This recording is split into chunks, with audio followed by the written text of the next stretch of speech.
घर के शेर बाहर हुए ढेर, ये तो सुना था मैंने।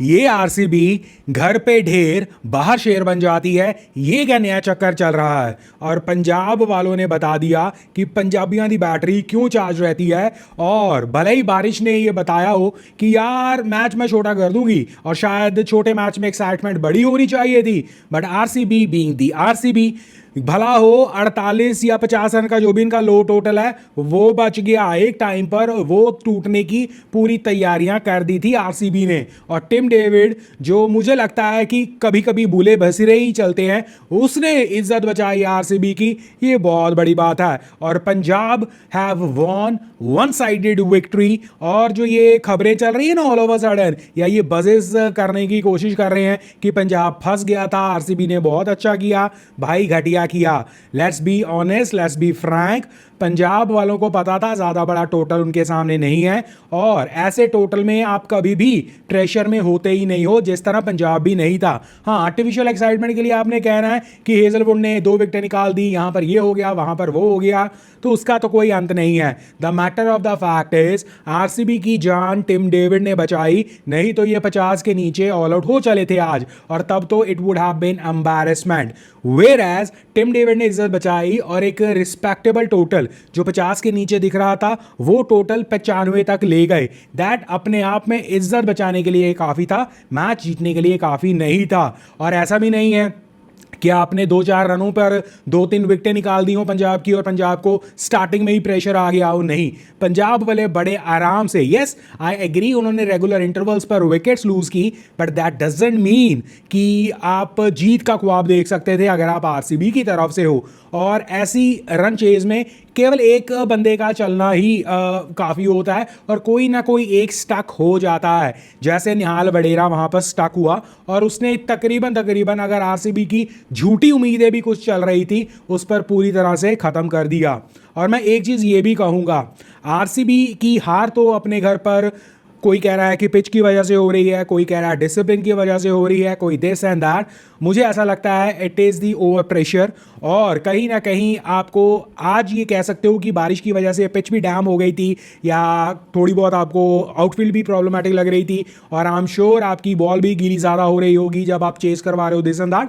But RCB should stick to their basics. और विराट कोहली को इम्पैक्ट, अच्छी बात है जब पिच आपको अलाउ कर रही है, विराट कोहली का कंडीशंस को देखकर खेलना is important. But Virat Kohli साहब ने का कहना भी रादर मैं कहता हूं सही है, वो कहते होंगे कि भाई जब मैं पिच देखकर कंडीशंस के हिसाब से खेलता था तुम लोग मुझे कहते थे स्ट्राइक रेट 200 की कर खेलो, अब मैं आंखें बंद कर मैं भी जो है मारने की कोशिश कर रहा हूं, तो तुम किस हक से मुझे कह सकते हो।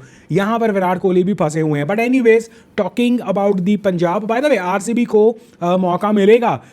इमेजिन आपका आज ही मैच खत्म हुआ और मैच खत्म होते होते सैटरडे हो गया था और संडे को आप दोबारा से खेल रहे हो, तो आरसीबी को, बाय द वे आईपीएल को इतनी जल्दबाजी क्या थी इन दोनों का दोबारा से मैच लगाने के लिए। बट एनीवेज, कल फिर इन दोनों टीमों का मैच है, the new Chandigarh Mullanpur stadium, जो भी आप उसे कह दो। वहां पर आरसीबी का रिकॉर्ड ये कहता है, या ओवरऑल आरसीबी का रिकॉर्ड ये कहता है कि बाहर जाकर हम जीतते हैं। पंजाब वाले वैसे ही लास्ट गेम में जिस तरह उन्होंने कोलकाता नीचे लगा दी थी और उसके बाद आरसीबी नीचे लगा दी, वो high on hopes and high on confidence है, तो इट वोंट बी इजी। और मे बी आरसीबी का वो रिकॉर्ड भी अब खतरे में आ रहा है जहां वो बाहर जाकर सबको हरा रहे थे। रही बात पंजाब के बारे में, अगर मैं बात करूं तो पंजाब ने जिस तरह केकेआर के अगेंस्ट रन डिफेंड किए थे उसका कॉन्फिडेंस तो उन्हें बहुत मिला होगा। बट मुझे ये भी लगता है कि केकेआर ने जो गलतियां या जो पाप किए थे अपनी रन चेज में, उसने बहुत हेल्प किया है पंजाब को इस रन चेज को करने में, क्योंकि दे नो या दे न्यू कि कोलकाता फंसी क्यों थी। कोलकाता फंसी थी उस लॉलीपॉप में कि आपको नेट रन रेट बढ़ानी है, उसके बाद एक विकेट किस तरह दूसरी विकेट गिराती रही, उस चेन में फंस गई ऑल ऑफ अ सडन 60 रनों के बाद।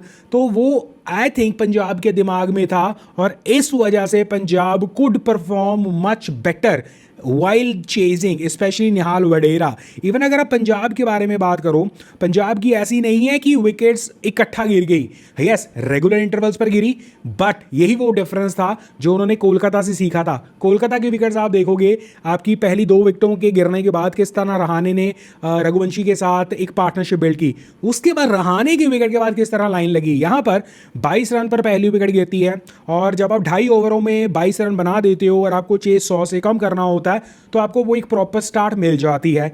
उसके बाद 32 रन, और यहाँ पर ध्यान रखो 10-10 रन भी बहुत इंपॉर्टेंट है। आप जीतो चाहे लास्ट बॉल पर, जीतो चाहे एक विकेट से, it doesn't matter, win is a win. और जब आप 100 रन चेज कर रहे हो, 22 रन पहली ओपनिंग बना गई, फिर 10 रन के बाद यानी कि 30 पर विकेट गिरती है, जब आप बोर्ड पर देखते हो कि अभी तो 60 रन रह गए हैं, फिर उसके बाद 52 पर नेक्स्ट विकेट गिरती है। सो जस्ट इमेजिन, यहाँ पर फिर एक पार्टनरशिप बन गई। उसके बाद 53 पर जरूर विकेट गिर जाती है, बट उसकी नेक्स्ट विकेट 81 पर गिरती है। सो आप गुच्छों में नहीं गिरे हो, आपने लंबी लंबी partnerships, looking at the 90-100 run जो आपको मारने हैं, उस हिसाब से अगर आप 50 पर गिरते हो और आप 80 तक ले जाते हो, ये लंबी पार्टनरशिप ही कंसिडर होती है। और यही वो एक टैक्टिकल एक एडवांटेज पंजाब लेकर गया, और कोलकाता की हार से वो सीख कर इन्होंने चेज किया कहीं ना कहीं। बैटिंग में ज़्यादा बात करने की है नहीं पंजाब की, but Nihal Wadhera 33 off 19 balls, he was very good. और निहाल के ऊपर आई थिंक कि अब सभी को कॉन्फिडेंस हो गया होगा।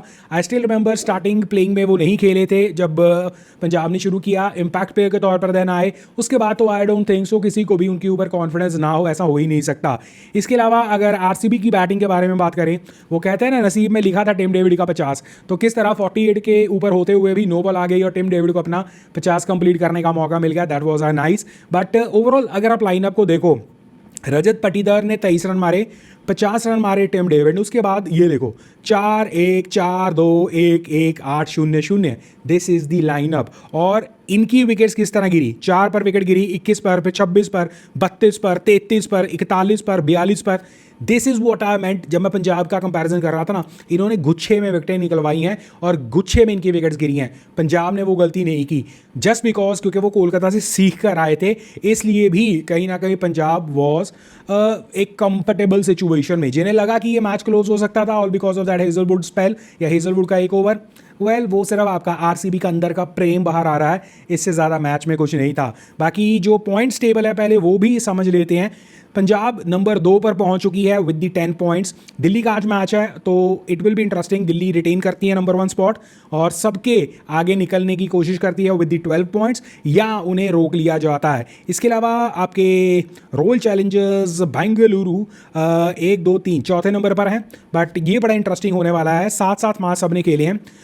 चौथे नंबर से लेकर आप ये समझ लो लेट्स से मुंबई इंडियंस तक, जो कि है 5वें 6वें 7वें नंबर पर, एक मैच अगर मुंबई इंडियंस और जीत लेता है और आरसीबी हार जाता है एक मैच, और जिसकी I think Mumbai versus CSK में जो कल मैच होने वाला है उसमें मुंबई का पलड़ा बहुत भारी रहेगा जीतने के लिए, और आरसीबी वर्सेस पंजाब का दोबारा से जो कल मैच होने वाला है उसमें आरसीबी का पलड़ा डाउन रहेगा, बिकॉज पंजाब वैसे भी स्ट्रांग चल रही है, साइकोलॉजिकल एडवांटेज भी उन्हें होगा आरसीबी के ऊपर जीत का दिस एंड दैट। तो अगर ऐसा हो जाता है तो all of a sudden you will see कि सभी टीमें 8-8 पॉइंटों पर up to the Mumbai Indians. That would be very interesting, क्योंकि लास्ट की अगर 3 टीमें आप देखो वो 7 मैचेस खेलकर 4-4 पॉइंटों के ऊपर है, तो 4 से 8 आने के लिए आपको 2 मैच लगातार जीतने होंगे।